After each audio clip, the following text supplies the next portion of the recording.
Good morning, everyone, and welcome to the Woven Together podcast. My name is Shaun Wigley. This is my wonderful wife, Dawn Wigley. Hello, everybody. We're excited to be back again. I look forward to this one because I think it's going to be a great topic. The topic today in episode 71 is attractive to annoying. And some of you go, well, what does that mean? Well, we're going to talk a little bit about it today, but some of the things that attracted you to your spouse when you first got in your relationship, probably at some point in your marriage may start to annoy or irritate you. And it's not a bad thing. We're going to talk about that today. A lot of things that we're attracted to are a lot of differences in our spouse. And those things kind of draw us because it's something we don't have. And those things kind of over time, you are attracted to somebody because they're so much different from you and it's refreshing and it's exciting. But those same things, over time, you realize they're not like you, and that is also a point of contention or frustration sometimes. But we're also going to talk about why that's good, or how it can be good, how it could be bad, and then what to do about those things. We're also going to talk about some things that I do that annoy you, and some things that you do that annoy me. All right. And at the end, we're going to see if we still are happy, right? And still loving each other. Yeah. We can do it. We fight all the time and we're good at it. So,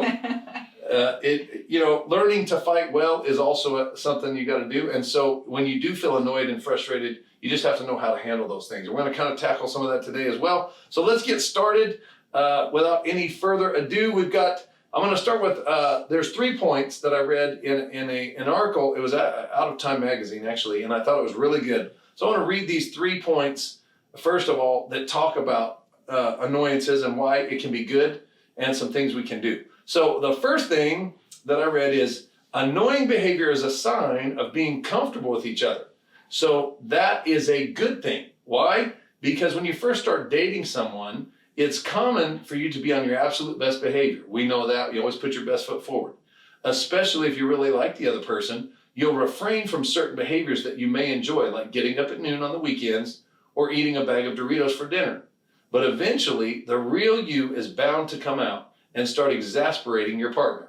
We've experienced that, right? In some ways, annoying one another is a sign that you're in a real relationship. Expressing one's authentic self, all of your oddities and all, is a sign of a healthy level of comfort in a relationship. And when you start butting heads, it means that you no longer feel it necessary to always say or do the right thing, which is good for the longevity of the relationship. I think that's all true, and I like that. Number 2, I like this part also. It says, but it's also a sign that you're not too comfortable. You go, well, what do you mean? Well, the real death knell in a relationship is not conflict, it's emotional withdrawal.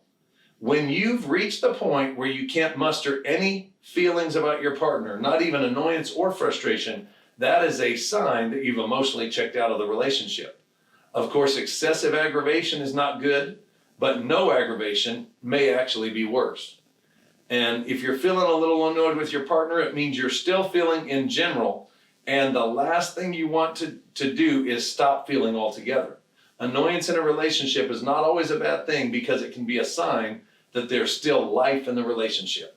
I think that's absolutely true. We don't want to get to the place where we're disinterested or detached emotionally from our spouse. And so another thing is, to be annoyed, you kind of have to be close enough for there to be friction. And so those things I think are really good and can be healthy.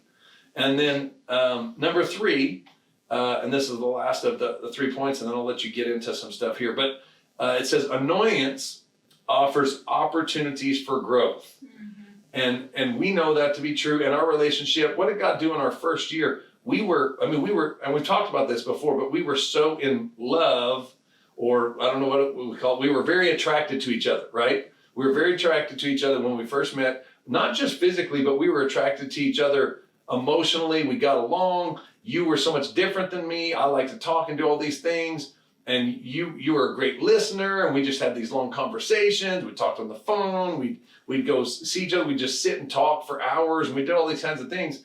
Then we got married, and the fact that you were a great listener annoyed me because you wouldn't respond to things that I thought were important. And the fact that I never stopped talking never gave you time to process, to kind of come up with thoughts to even know what to say in our discussions or our arguments or whatever. And we found everything that attracted us, and ours may have been a quicker turnaround than some, because it was like dating was like bliss. It was like, wow, it's amazing. Even when we got married, our wedding was awesome. Our honeymoon was awesome. And probably the first 2 weeks, well, I don't know, maybe the first week was really great coming home. Then we talked about this too, but money played a part in all that stuff. But there was different annoyances. I bounced a couple checks that first month we were married, because I just thought we always had money, because I always did when I was single. And so there were just a lot of things that you and I both loved about each other, but they were points of contention in that first year of marriage, and we had to learn to work through those. Yeah. And God took us on that process of growing and healing and learning. And then also things that were different about you started to knock off some rough edges with my personality, get me to start to see things from a different perspective. And so I know you helped bring me a lot of balance, but that wasn't always fun. Right.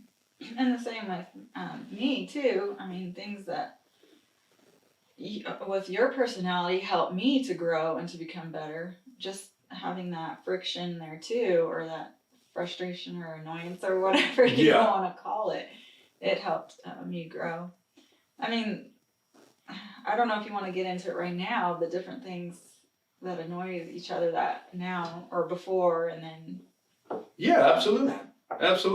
There's I know that, and we've been married 20 years now, almost 20 years, and so the things have kind of changed. Some of them have changed, and some of them are still the same. Yeah, because there's certain things that annoyed me at first, but now they don't annoy me anymore. So yeah, grown on each other. Yeah, we've kind of been woven together to a point where sometimes we don't even know who it is doing it, right? Right. I guess one thing would be the toothpaste and the brushing and all that. There's different things there. When you leaving the lid off, squeezing the toothpaste from the middle. Just squeeze it from the middle. Yeah, I love the middle part. Rolling, squeezing it to the top. So, or when you're brushing your teeth, you leave the water running the whole time. Yeah, well, I might need to re-dip. No. Yeah, I might need to re-dip. See, Dawn, she loves to take the toothpaste and just make little folds and roll it from the bottom and get every ounce. We don't want to be wasteful of toothpaste out of there. And I just grab it and I just squeeze it until something comes out. And then I leave the water running, because I like it. We've had these conversations. It also annoys you that I leave the refrigerator door open while I'm looking for something to eat. Because you're in there for a long time. My wife, just so you know, is a conservationist. She's conserving electricity and water and whatever else. She's very thrifty and frugal. She doesn't want me to waste energy or water or too much time or whatever. So we've had those conversations. Her point is, I should know what I want before I look in the refrigerator. My point is, I don't know what I want until I look in the refrigerator. So that's just one area of contention we've had, I think, from day one. Yeah. It continues on. And it continues on. We're both standing our ground. She's still annoyed, and I still like to look in the refrigerator. Another one would be that you don't listen all the time, and you're pretending to when you're on your phone or whatever you're doing, and then ask a question about what I just talked to you about. What? Exactly. Huh? Well, sometimes, in my defense, you're talking to me while very important things are happening. Mm-hmm. Like a game, or I don't know, maybe I'm raiding on Clash of Clans, and it's like in a tournament, and the guys are counting on me to get 3 stars, and you're telling me all these important things, and I've got to be focused on the task at hand. Sure. Oh, another big one is throwing all your dirty clothes, socks, everything around the laundry bin. So I saw this one thing when I was reading online, and it said this lady, her husband did the same thing, and so she started putting them back into the drawers because if it's not in the laundry bin, it must be clean. So I might start doing that. Amen. And see, the difference is I don't mind. I'll wear it dirty. If it passes the smell test, I'm good. I just pick it up, smell it, and if it's good, it's good. I think what happens, and ladies probably don't know this, but if you throw your clothes spread out far enough, the carpet sucks the odor out, and then you can pick it back up the next day and put it back on. It's a theory, but I'm just saying it might be true. And in my defense, our laundry basket is the size of a Dixie cup. No, it's not. We have this little basket that's supposed to hold all this laundry. Okay, it might be a hair bigger than this, but just for point of reference, it's pretty small. And I like to just kind of do the no-look shot or the over-the-shoulder, while I'm running to the shower or while you're chasing me or getting naked something. I don't have time to be looking for the laundry hamper. You know what I mean? So anyway, that's been a point of contention since day one, and am I better? I don't know if I'm better or not. No, I'm about the same. Okay, so in 20 years, ladies, there's a little encouragement for you. In 20 years, I have gotten slightly better or slightly worse. It's hard to tell. Yeah. So praise the Lord. Okay, so just moving on. I found these 3 ways that we can deal with that annoying husband or wife or whatever. Okay. The first one is to end the blame game. You just got to understand and acknowledge that it's not actually your spouse's behavior that's annoying you. It's your thoughts about it. Okay, that's good. So, like when your husband leaves his socks on the floor, or the lid off the toothpaste, or the wet towels on top of clean laundry, or whatever your story may be. Is that a bad deal? Wet towels on? Yes, you leave it on the bed and then the bed gets wet. It's a water bed. Okay. What story are you telling yourself? Oh, he's so selfish, or I'm so busy and he does nothing to help me. He's deliberately trying to annoy me. Whatever your thoughts may be. It's those pesky thoughts that create those feelings of annoyance, not your spouse. And that's actually good news, because number 2 point is changing your thinking. That's good. Change the way you think. Knowing it's your thinking that's the root cause of your annoyance is great news, because your mind, unlike your spouse, is something you have complete control over. That's a key point. Yeah. You can choose to change your thoughts and subsequently your emotional state at any time. And knowing which behaviors trigger your annoyance button means you can be prepared in advance. You can have 3 to 5 go-to peaceful feeling thoughts up your sleeve that you can consciously select when needed, when those times come up. So you're prepared for the battle before the battle comes. You're already like, man, I've got these things I need to do before he throws his socks on the floor. Right. You just need to identify the thoughts that work for you. Just some example is, I can choose annoyance or I can choose love. Which am I choosing today?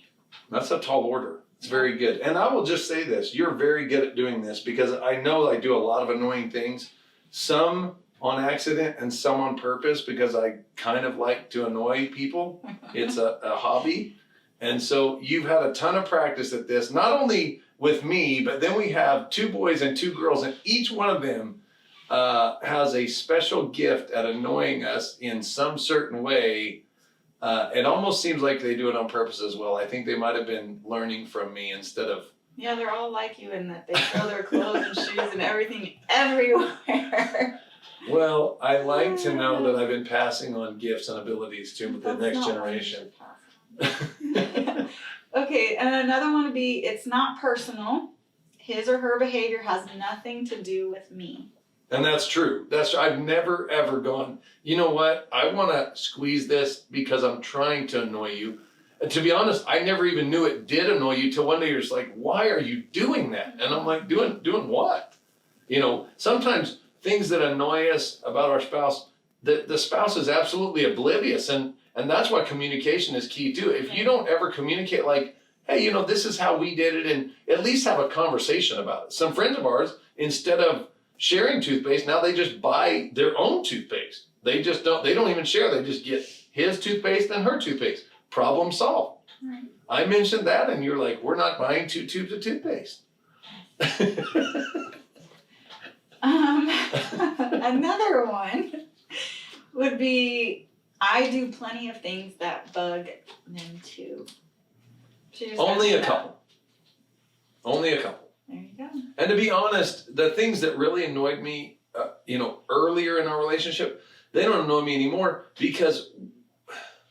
Well, we've grown, and I think yes. more maturity. Yeah. And because we have communicated, and so we're both trying to.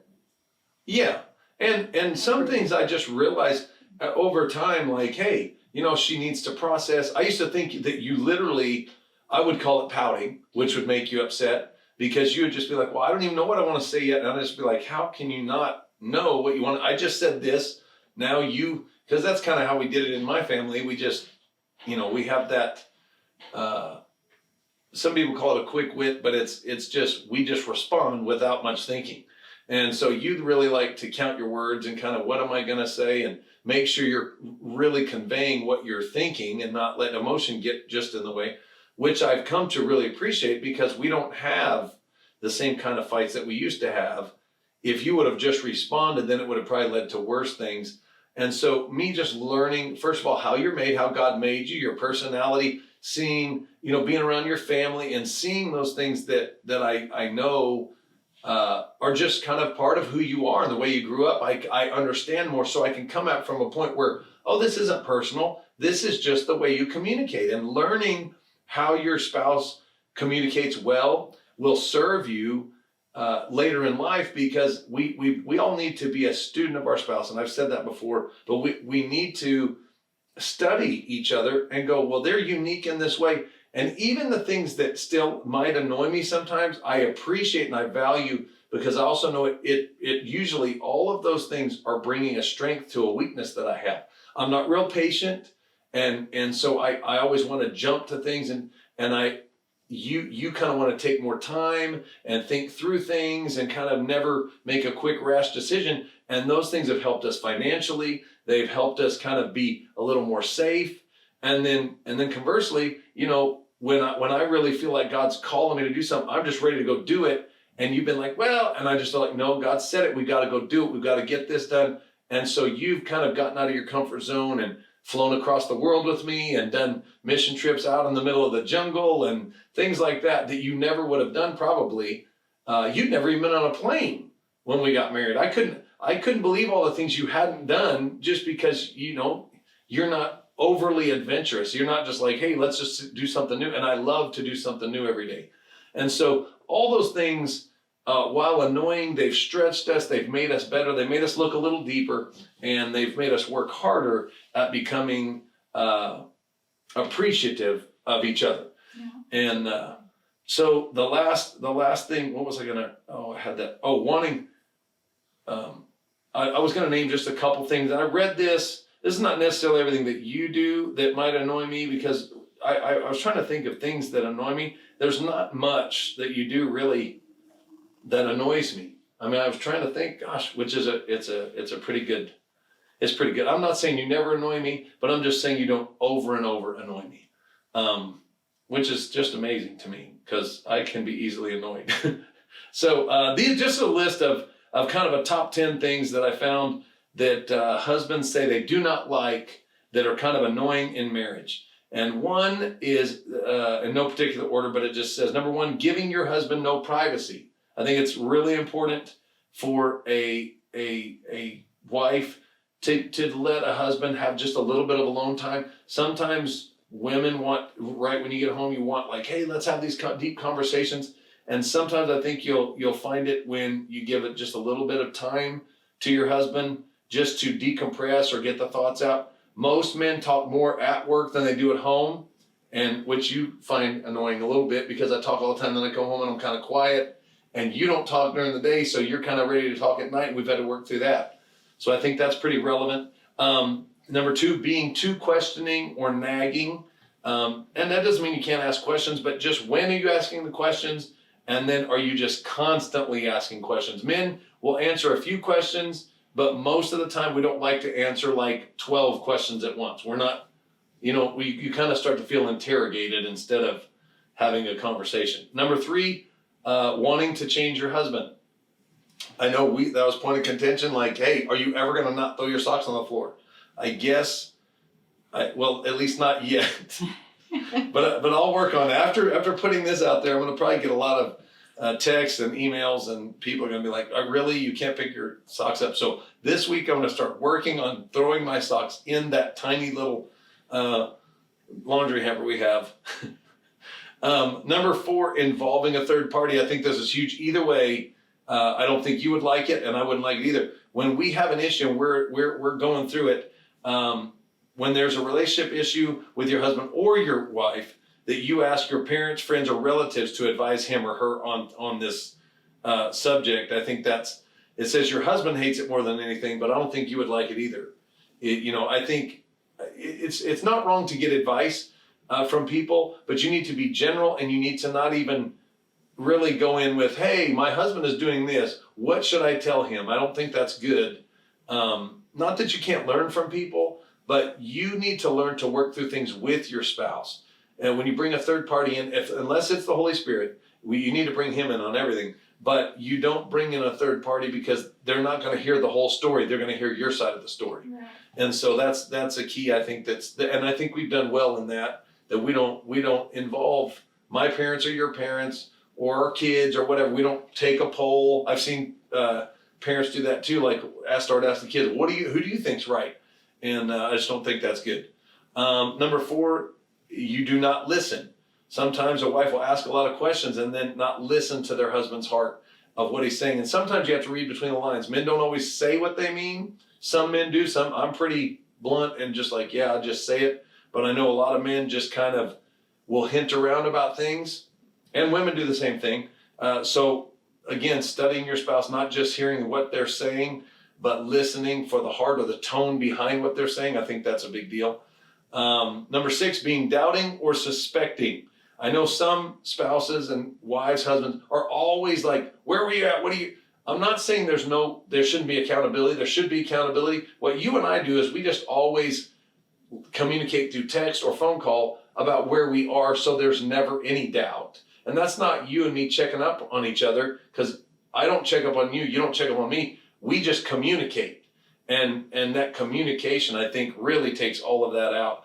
I think a wife shouldn't always be looking for something wrong with their husband, but also, men, you can do a lot of things to dispel that by just over communicating more than you want to, just a little text here and there. Like if I just say, hey, I'm coming home in 15 minutes, or I'm at this, or I'm doing that, it just helps you to know. I know you always want to know, not because you think I'm doing something wrong, but you just like to know where I am. And there should be no problem with that. We're married. Number 7, always on the lookout for explanations. You want an explanation for everything from your husband, whereas he hates giving it. You want instant an explanation for the anger of your husband, and when the poor man explains, you are not satisfied. And I do see that sometimes women are going, well, how do you feel about that? And sometimes men are like, I don't feel anyway. Like, I think women process a lot deeper thought than most men. I told you this before, like I'm kind of like a kiddie pool. I'm only about 6 inches deep and about 5 feet long. That's the depth of my emotional thinking about all these things. I don't overthink things. And women, I think, well, for one, we don't have time to get into that, but you can be thinking about 3 or 4 things at once. Men usually are just thinking about one thing at a time. So we're sometimes a little confused when we're trying to explain things we really haven't even thought of. Number 8, denying the liberty of your husband to help his parents. You love your parents, don't you? It says you help them financially if they're in need of it. But when your husband wants to help his parents, you make it a big issue and bar him from helping them. Such intrusion into his duties makes your husband feel that you are too demanding and commanding. I don't know that we have that either, but I would say this: if you're really into hanging out with your parents or helping your parents, and then you're not so much into doing that with your husband's parents, it can feel one-sided, and they could get offended. So just be careful that I think you should always love both in-laws. I mean, they literally gave you your spouse. So number 9, I think men will denying him sex. And we talk about this. How much sex is enough sex? Well, it's probably depending on the couple and all that stuff, you got to work through that. But I would say this: if your wife is always denying you sex, maybe you're taking the wrong approach. Maybe you're doing things that are not setting yourself up for success in the bedroom, because the bedroom success doesn't start in the bedroom, it starts everywhere else. And so you've got to kind of start doing some things outside of the bedroom. If you want to have success in the bedroom, guys, you got to be successful in other areas of life. And then for the woman too, you shouldn't manipulate or control or deny. That could not just be annoying, it can cause a lot of issues. So I don't think that sex should be used as a weapon. And then last, it just says wanting your husband all for yourself. And I don't know, we've never really had an issue with that. We have to share. We got a lot of kids, so we don't really get the opportunity. We just like to have each other for moments out of the day, not all the time. And we realize that's just part of it. So we hope some of this helped you guys. I love what you said. Don't, end the blame game, change your thinking. And lastly, what was the last one you had? Allow it and then own it. Did you get into that one? No. Why don't we finish with it, that? Whatever. Yeah, allow it and then own it. There we go. And we'll finish with this. It says, sometimes you're going to want to feel frustrated or upset with your spouse. And that's okay. But just when you're ready, go back to tip 1. What we were talking about is to end that blame game. And just understand you are the one creating your negative emotions with your thinking, not your spouse. You own it. Take responsibility for it, then choose to change it. Or you can choose not to, but right. You got to remember where it's going to go after that on your choice. It's right. your choice. Just like forgiveness, yeah. So. Okay. That was it. Praise the Lord. Well, we hope you've enjoyed this podcast. I hope it helped you today. We had a little bit of fun. We talked about some things that I think are relevant. And just remember that what attracted you to your spouse in the beginning is still there and it's still good. It may have changed the flavor because it may annoy you, but actually the annoying may be better for you than the attractive. And that's just because comfort doesn't always lead to growth. But usually when something annoys us or irritates us, it either promotes us to growth or helps rub down some of our rough edges to make us a little more balanced. So with that, we love you guys. God bless you guys. I hope you enjoyed this. Like and subscribe, ring that bell, and we'll see you again next week. Thank you for joining us as we are woven together.